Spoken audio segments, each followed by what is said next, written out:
सद्गुरु समर्थ हे बाबा, सद्गुरु समर्थ बापूजी आणि संत माय तुम्ही सांगता बापूजींनी बाबांनी जे आपल्याला नामस्मरण करण्यासाठी शिकवलेलं आहे ते आपण सर्वांनी नित्यनेमाने करत आहात. तुम्ही ज्ञानी विद्वान आहे, संत मंडळी आहे, म्हणून तुमच्या समोर ज्ञानेश्वरी अध्याय पहिला आणि श्लोक 21-22. मद हृदय सद्गुरु जेने तारेलो हा संसार, म्हणून विशेष अध्यात्म विवेकावर. माझ्या हृदयात निवास करणारे जे सद्गुरु त्यांच्या कृपेने संसारूपी महापुराण मी पाडलो, म्हणूनच विवेकावर माझे विशेष प्रीती जळली. म्हणून सद्गुरु माझ्या हृदयात जे सद्गुरु आहे, तुम्ही आमच्या सर्वांच्या हृदयात जे सद्गुरु आहे त्या सद्गुरूंनी आपल्याला नामस्मरणाने तारलेलं आहे. तारले म्हणजे काय? तुम्ही आपण नामस्मरण जर केलं नाही, निश्चित आपण जर बडबड केली की आपल्याला नामस्मरण करायचं नाही आणि जास्त बोलायचं तर त्याचा उपयोग होत नाही. नामस्मरण केल्यानंतर आपल्याला अनुभूती येते. ती अनुभूती म्हणजे मदर हृदय सद्गुरु मनापासून श्रद्धा भाव ठेवला की सद्गुरु आपल्याला प्रत्यक्षाने दिसतात. बापूजी आपल्यातून गेले नाही, नामस्मरण केलं प्रत्यक्षाने बाबा बापूजी आपल्याला समोर उभे राहतात. आपल्याला बापूजी असताना आपण कोणतेही कार्य करत असताना, नामस्मरण करत असताना आपल्याला चिंता नव्हती की बापू आपल्याला कुठल्याही क्षणी आपण उठवतील म्हणून इतके बिंदास आपण नामस्मरण करायचे. पण आता मद हृदय सद्गुरु आपल्याला एक चिंता आहे. आपल्याला नामस्मरण केलं, आपल्याला कोण उठवणार, आपल्याला कोण मार्गदर्शन करणार. ज्यावेळी बापूंच्या सांभाळीत असताना बापूजींनी हा एक प्रश्न आम्हाला विचारला होता. म्हणजे मी तुम्हाला मार्गदर्शन करणार, पण मला मार्गदर्शन कोण करणार? ही चिंता आपल्याला आहे. मार्गदर्शन आपल्याला कोण करणार? आपण सद्गुरू असताना, आपल्या आईवडील असताना मुलांना काही चिंता नसते, पण आई वडील गेल्यानंतर त्या मुलांना ती चिंता असते. आपल्या पाठीवर आईवडिलांचा हात कसा पडणार, तसंच आपल्या पाठीवर सद्गुरू आपल्याला कसे भेटणार? नामस्मरणाने भेटणार. तुम्ही नामस्मरण केल्यानंतर तुम्हाला काही चिंता नाही, पण जे मार्गदर्शन असतं त्यावेळेस बापूजींनी सांगितलं, मी बाबा असताना जर नामस्मरण केलं असतं तर मी त्या स्वरूपात जाऊन पोचलो असतो. म्हणजे आपल्याला बापूजी असतानाही काही कळलं नाही. प्रत्येक जण म्हणायचं बापूजी नामस्मरणात त्यांच्या त्या स्वरूपात गेले, तुम्ही आज प्रत्येक जण म्हणायचे. पण आपली तेवढी पात्रता आहे का? आपली पात्रता नसताना हे आपण सद्गुरूंच्या बद्दल बोलणं बरोबर नाही. म्हणून नामस्मरण तुम्ही आम्ही करतो. आई वडील, मुलगा कसा बिनधास्त असतो, पुढे निघाला की आई वडील आपल्या पाठीवर हात आहे, तसं आपण ध्यानाला बसल्यानंतर आपल्याला सद्गुरू उठत नाही, आपण बिनधास्त असतो. पण आता या परिस्थितीत असं आहे की आपल्याला सद्गुरू कळणं अवघड आहे आणि सद्गुरूंच्या सानिध्यात जाणं सगळ्यात अवघड. म्हणून नामस्मरण तुम्ही आम्ही करत असतो. मार्ग बाबांनी गावला. बाबा 6 महिने ध्यानस्थ होते, बापूजी सांगत होते. मग त्यांना कोण दळून घेत होतं, त्यांना कोण तिथपर्यंत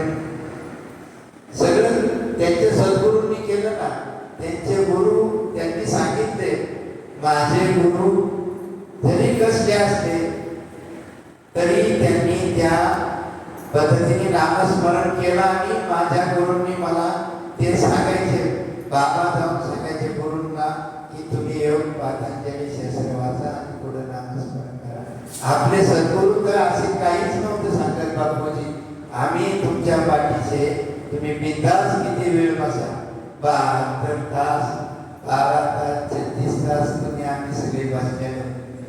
आज एक चिंता आहे, ही नामस्मरण केल्यानंतर आपल्याला अनुभव कोणाला तरी सांगावा लागतो.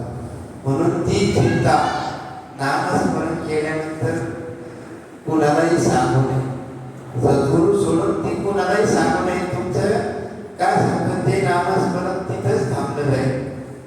प्रत्येक वेळेस सांगायचं बापूजींना हे तुम्ही सांगा, त्यावेळेस बापूजींना आम्ही सांगायचो, बापू लोक असं असं सांगतात, मग ते आपल्या सांगितलं की त्यांचं नामस्मरण ते आपले गड कमी करून घेतात. म्हणून ते नामस्मरण जर टिकवायचं असेल, वाढवायचं असेल तर ते सद्गुरू सोडून सांगायचं. आता म्हणणार आपण बापूजी बाबा तुमचं सगळं नामस्मरण करून घेतील, मार्गदर्शन करतील, कुणाकडेही बघायची वेळ येणार नाही, हे आपल्याला सांगायची पण वेळ येणार नाही. म्हणून आपल्या हृदयात सद्गुरू, प्रत्येकाला जी चिंता आहे ती आपल्या हृदयामध्ये आहे आणि ते आपोआप करून घेते. कोणत्या चक्रावर तुम्ही आहात, कोणती काय तुम्हाला दिसेल ते तुमचे सद्गुरू तुम्हाला त्या त्या वेळेला मार्गदर्शन सांगण्याची गरज नाही वेळ. पण आपण काय करतो, आपल्याला थोडं तयार झालं की आपण लगेच चर्चा करतो आणि चर्चा केल्यानंतर ते नामस्मरण त्याचं कमी होतं. म्हणून मी तुम्हाला सर्वांना सर्वप्रथम विनंती करतो, आपल्या सद्गुरू आपल्याजवळ आहे, पुढेच गेलेले नाही. म्हणून ते नामस्मरण तुम्ही नित्य नियमाने करा. सज्जन कसाही वेळ झाल्यानंतर कसा तो त्याचे काम तो नामस्मरण करायचा, देवाला तिथे यावं लागलं आणि देवाला आल्यानंतर ते काम करायचं, हे आपल्यातून झालं पाहिजे. नामस्मरण हे आपल्यातूनच घडलं पाहिजे. पण आपल्याकडे काय झालं, सगळे नामस्मरण करणारे लोक असल्यामुळं सगळ्यांना वाटतं नाम हे नामस्मरणातून असं झालं, नामस्मरणातून तसं झालं, की आपण नामस्मरणाबद्दल चर्चा करू शकत नाही. का आपण सगळी नामस्मरण केल्यामुळे सगळे अहंकारी गोष्टी तयार झाले. चर्चा करायची पण असं नामस्मरण करायचं, पण ती चर्चा कशी करायची. पूर्वी रात्र रात्र चर्चा करायची. तुकाराम महाराज ही सगळी मंडळी होती, पण ते रात्र रात्र बसलं तरी चर्चा त्या नामावरच असत. आता त्या नामावर चर्चा होत नाही. बापूजींच्या संधी मानकर सर ते ठराविक मंडळी आल्यानंतर, आम्ही आल्यानंतर, काका वगैरे आल्यानंतर हे बापूजी म्हणायचे माझं नामस्मरण सोडून दुसरी चर्चा नको. पण बापूजींच्या पुढे बोलायला घाबरायचे. नामस्मरणात आपण काय बोलणार, आपल्याला काय अनुभव, आपण इतरत्र बसल्यानंतर बोलतो मी ह्याच्या असं मला होतं तसं. पण नामस्मरणात असं नाही की लगेच उत्थान पावलं की त्याला पावन तयार झाले. सर्वप्रथम काय होतं, कुंभक तयार होतो. ध्यानाला बसल्यानंतर कुंभक तयार होतो. जसा फुगा तयार झाला, हवा पडली की तो हलतो. तो कुंभक तयार झाल्यानंतर आपलं शरीर कंपायमान होतं आणि हलतं. पण आपल्याला वाटतं यांना लगेच तयार झालं. मग आपला तिथं आकार तयार होतो आणि आकारापोटी आपण तिथं संपतो. म्हणून नामस्मरणाची पहिली क्रिया कुंभक होणे आणि कुंभक नाभिस्थानी दाब पडला की आपलं शरीर आणि आपण तिथं घाबरलो की आपण तिथं सोडून देतो आणि मग आपल्याला पुढचा मार्ग सापडत नाही. बघा, एखादी प्रतिमा आपण पुढे ठेवा, ही प्रतिमा पुढे ठेवल्यानंतर आपण त्या प्रतिमेकडे बघा, तुम्ही ध्यानाला बसल्यानंतर ती प्रतिमा तुमच्या समोर येईल. पण हे नामस्मरणात तसं होत नाही. तुमच्या नाभिस्थानी बसता की तटक्षणी तुम्हाला कंपायमान होणार आणि कुंडलिनी शक्तीचा धक्का बसला की आपण हलायला लागतो, इकडे तिकडे हातो, ते शरीर ताब्यात राहत नाही. म्हणून ह्याला नामस्मरण करण्यासाठी खरी गरज तरुण वयात असते. वय झाल्यानंतर ते सहन होत नाही. ती पावर सहन करण्यासाठी काही वयाची मर्यादा असते. म्हणून बाबांनी बापूजींनी सांगितलं की नामस्मरण करताना काही वेळ मर्यादा, वयाची मर्यादा ओलांडल्यानंतर ते शरीर पेलवत नाही आणि मग आपण असं हलतो पडतो उद्धार होतो. मग त्याला त्या कुटुंबातल्या लोकांनी जर नामस्मरण करीत असले तर त्या व्यक्तीचा नामस्मरण चांगलं घडतं, नाहीतर त्या व्यक्तीला ते त्रास होतो. का होतो ते या बाकीच्या लोकांना ते काही माहीत नसतं, म्हणून हे त्रास होतो. आम्ही एकदा असं पंढरपूरला नामस्मरण दिल्लीमध्ये गेलो आणि काकाजी आम्ही ध्यानाला बसलो, बापूजींचं प्रवचन चालू होतं आणि त्या व्यक्तीने बापूजींनी सांगितलं यांना उठवा उठवा म्हणून त्यांनी पाण्याचा हंडा वाजले, पण ती काही सुटले नाही. शेवटी बापूजींना ते नामस्मरण हे सोडवावं लागलं. हे सोडवण्याचं सामर्थ्य बापूजींनी सद्गुरूंनी एक वर्ष केलं की लगेच.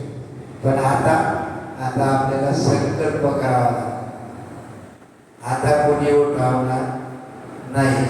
उठवायचं असेल तर आपण संकल्प करायचा आणि नामस्मरण करायचं आणि आपण उठायचं. बापूजी आपल्याला उठवतील, आपल्याला नामस्मरणातून उठवतील, कोणत्या चक्रावर आहे ते मार्गदर्शन करतील. आजही ते आपल्यात आहे, अजूनही सांगतो ते आपल्यात आहे आणि आपल्या सहवासात ते राहणार आहे. म्हणून त्यांचं मार्गदर्शन आपल्याला सतत राहणार आहे. म्हणून सांगतो तुम्ही संत बाबत कृपावंत, तुम्ही संत आहात. आपणच आपल्याला कमी करतो. बापू आपल्याला लेकरं म्हणून आपल्याला सांभाळायची. कुठेतरी अमेरिकेत होते. अमेरिकेत असताना सगळ्या बापूजींनी तिथल्या व्यक्तीला इथून उठवलं. म्हणजे सामर्थ्य आहे जवळ जो करीत आहे. आपल्याकडे सामर्थ्य, आपण बापूजींचे शिष्य, बाबांचे शिष्य. बाबांनी तर आपल्याला इतकं सांगितलं, कडक स्वभावाचे होते. करता येत नसेल ना करू नको, लगेच तुझा होणार नाही, इतकं कष्ट बापूजी बाबांचं होतं. पण बापूजींनी ना कटनट यारे शुद्ध होऊन जाणे दोन्ही पीठे भावे चोखा कट या नट या कसा या. बापूजींनी लगेच म्हणायचं अनुग्रह घ्यायचा ना बस. बाबा ओळखायचे. बाबांनी ज्याला करणार आहे त्याला लगेच सांगायचे हे माणूस करणार आहे आणि यांच्याकडे ती ताकद आहे. पण बापूजींनी रसातळात जाऊन हे नामस्मरण सांगितलं आणि दिलं आणि ते तयार झालं लोकांना. एवढं सोपं नाही. आता येऊन सर्व लागलेले द्वारी त्याचा वेलू गेला गगनावरी, त्याचा वेलू गगनावर गेलेला हे टिकवायचं काम तुम्ही सर्व संत मंडळींचं आहे. नाहीतर मला काय भेटलं नाही म्हणून रागवायचं नाही. काय आमच्याकडून चुका झाल्या असतील इथून पाठीमागं माफ करा, पण इथून पुढं न होण्याचं काम आमच्याकडून होईल, न दुखावण्याचं काम तुम्हाला आम्ही प्रयत्न करेल. ती तुम्ही सगळ्यांनी हे रोपटं लावलेलं आहे बाबा, हे रोपटं कमी करायचं नाही, वाढवायचं काम सगळ्यांनी करायचं. कारण तुमच्या सगळ्यांचं सामर्थ्य आहे, तुमच्या भगवंत आहे, देव आहे. तुमच्यात बघण्याचं सामर्थ्य, देव बघण्याचं सामर्थ्य ज्यांनी तुम्हाला दिलं ते तुमच्यात, तुम्ही देवा. म्हणून आपण कुठलीही चिंता किंवा काही बाळगायचं नाही. नामस्मरणाला बसलेला वेळ झाला की सोडायचं नाही. बाबा इथे बापू इथे आपोआप तुम्हाला सोडवते. म्हणजे मला ध्यानाला बसल्यानंतर मला कोण सोडावं, प्रत्येकाला चिंता वाटते. सांगायला लागले आता बापू जे असल्यामुळे आपण कसं काय उठू, आता मी रडून सांगायला म्हणजे बापूजी तुमच्यातच आहे. तुम्ही असं काय करता? तुम्ही आता जर नामस्मरण नाही केलं तर बापूजी आपल्याला भेटतील. आजही बापूजी आपल्याला भेटतात. एक मी अनुभव आनंद सांगितला. म्हणलं बापूजी अशी मूर्ती आपल्याजवळ येते बसल्यानंतर आणि आपल्याला प्रत्यक्षाने जरी पण आपलं बाजूला गेलं तरी आपलं तिथं. म्हणून नामस्मरण करण्याची ताकद भगवंताने बापूजी शेवट म्हणायची 1 तास का व्हायला नामस्मरण करा. आपल्याला कळलं का? नाही कळलं. आपल्याला समजलंच नाही बापूजी ही आपली कर्म शेवटच्या का सांगत होते. शेवटच्या श्वासापर्यंत सांगितलं त्यांनी, पण नामस्मरण सांगितलं, दुसरं काही सांगितलं नाही. आपण जर बाहेर विषयाकडे गेलो तर आपण नामस्मरणाला म्हणतो.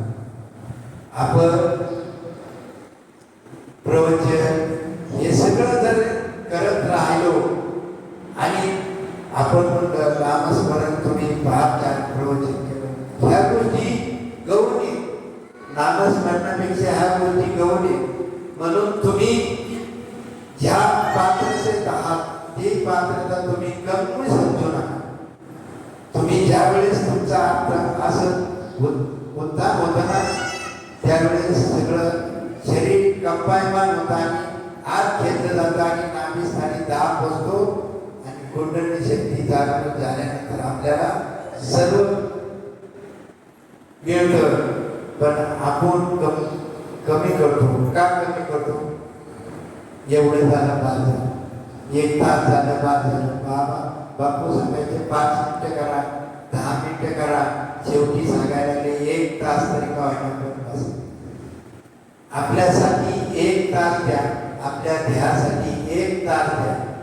आणि तो तास नाही तास बसता आला तर कलियुगामध्ये 15 मिनिटं का व्हायला बसले. एक आजोबा, बापूच्या वयाचे आजोबा, बापू इथं असताना ते आजारी पडले होते. बापूजी दवाखान्यात होते. त्यांनी अनुभव सांगितला, माझं सलाईन बंद झालं आणि माझ्या कुटुंबाची लोक झोपी गेली आणि सलाईन बंद झाल्यानंतर रक्त वर जाणार. तेवढ्यात बापूजींनी पांढरे शुभ्र कपडे, धोतर आणि टोपी घालून आले आणि माझं सलाईन बंद केलं. ती व्यक्ती कुठं परभणीला आणि बापूजी कुठं दवाखान्यात तिथं असताना त्यांचा अनुभव त्यांनी इतका सांगितला. ते बापूंचे इतके प्रेमी साधक होते की बापूंना कधी अनुभव सांगत नव्हते. म्हणायचे काका तुम्ही बापूजींना माझा एवढा निरोप सांगा. म्हणलं गुरुजी तुम्ही एवढे विद्वान गुरु आहात. पण नाही म्हणजे मी सद्गुरू पुढे मी लहान. सद्गुरू माझ्यापेक्षा मोठ्या.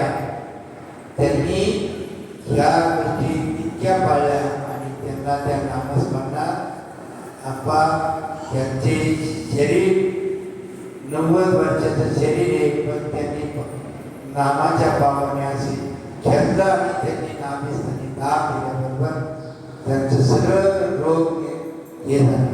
आणि डॉक्टर म्हणजे तुम्ही काय केलं बाबा? त्यांनी सांगितलं माझ्या सद्गुरू.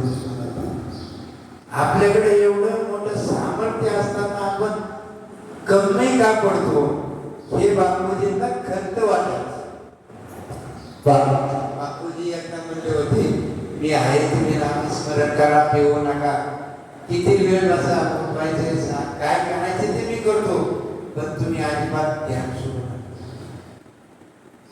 त्यांचे शरीर नामस्मरण करताना उद्धार पावलं आणि बापूजींचं असं उड्डाण वर झालं त्यावेळेस आमच्या बापूजींच्या पूजेमध्ये एक व्यक्ती होती ती मला आजही बसते त्यांना, पण ते असं बापूजींचं वर झाल्यानंतर त्यांनी सांगितलं नाही.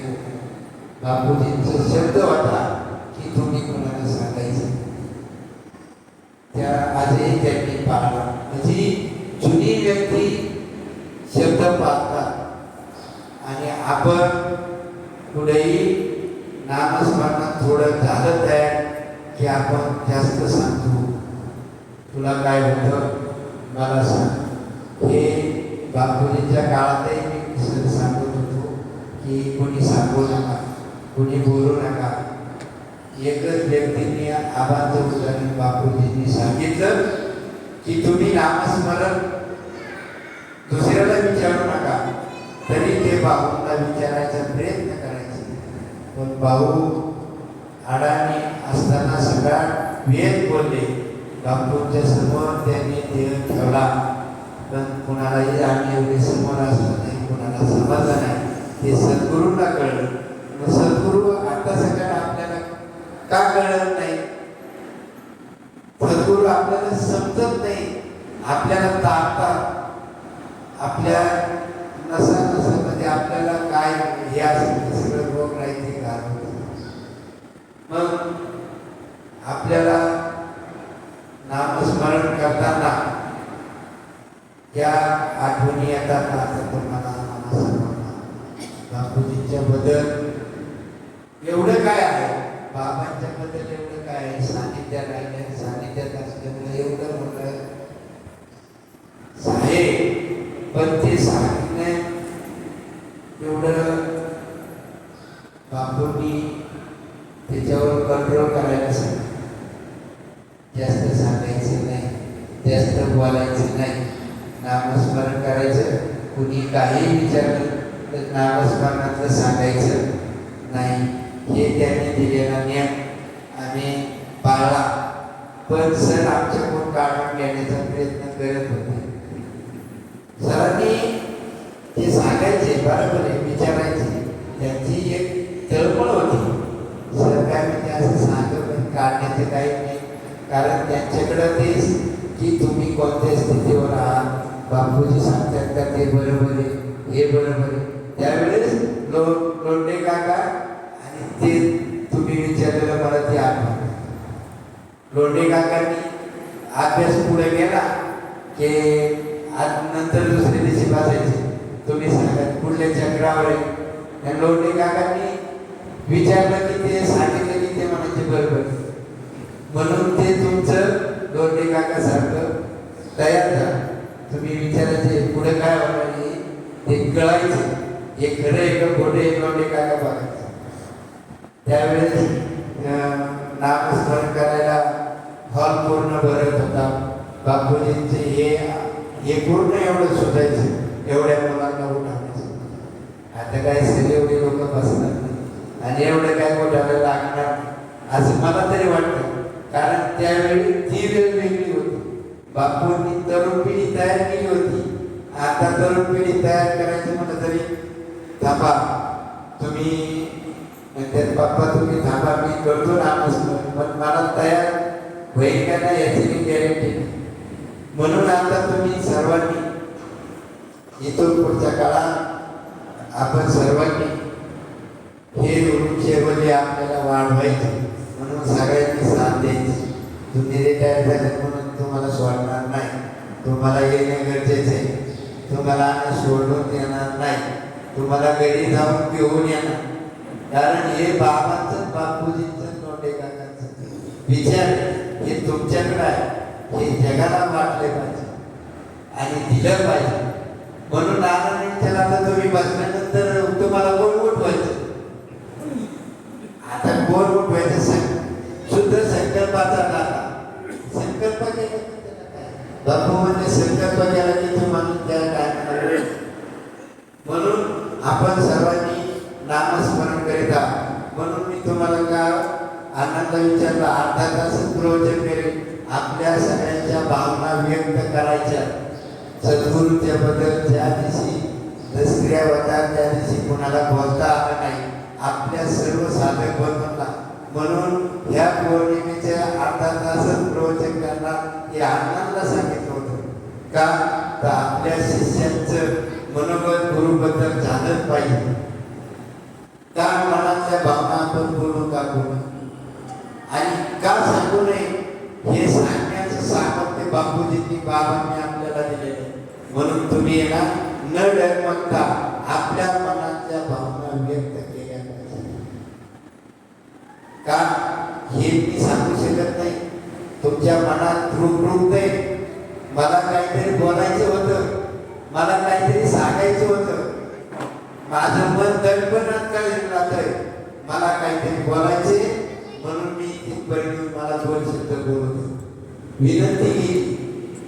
म्हणून हे सांगण्याचं म्हणलं तुम्हाला सगळ्यांना बोलण्याची संधी देण्यात येईल. अधिकार असला तरी पण अधिकाराचा गैरवापर होणार नाही याची चिंता सगळ्यांनी माझ्यावर सोडलेली आहे. म्हणून मी इथून पुढच्या काळात मागं काही चुकलं असेल तरी मला माफ करा. मी हात जोडून तुम्हाला विनंती करतो आणि इथून पुढच्या काळात मी चुकणार नाही याची नक्की आशा बाळगतो. कारण चूक ही मनुष्य देह, पण बापूजींनी मौन बाळगलं. मला सांगितलं बापूजींनी मौन बाळगलं. बापूजींनी तेवढा नामस्मरण केल्यानंतर बापूजींच्या पुढे जेवढे सगळे लोक होते ते एक माणूस बोलत नव्हते. आपा त्या काळात बापूजींनी तुम्ही सगळ्यात बोलले नाही, बापूजी बोलत असतात. ते आपण सगळ्यांनी आपल्या सामर्थ्यावर करून दाखवायचं की तिथं मी जरी चुकलो तरी मी तुमच्यापेक्षा लहान आहे हे समजून मला मार्गदर्शन तुम्ही सर्वांनी करायचं. काका सर सगळ्यांनी. कारण ही गोष्ट परत परत एकदा चुकली की ती चूक परत झाली नाही पाहिजे. म्हणून तुमच्या सर्वांची मी सर्वांना विनंती करतो, कोणताही कार्यक्रम असू द्या, पौर्णिमा असू द्या, 15 तारीख असू द्या, ह्या कार्यक्रमाला सर्वांनी हजेरी लावलीच पाहिजे. आणि 1 तास फक्त, काही जास्त नाही. तुम्हाला किती 3 वाजता आले, ध्यानाला 1 तास दिला, 1 तास रोज झालं. आपलं सगळ्यांची भेटीगाठी होतात आणि नामस्मरणातूनच ह्या गोष्टी होतात, इतर होत नाही. मायेमध्ये गेलं की सगळ्या मायेचा गोंधळ आहे. त्या गोंधळात जाऊन आपल्याला पडायचं नाही. म्हणून झालेली सेवा,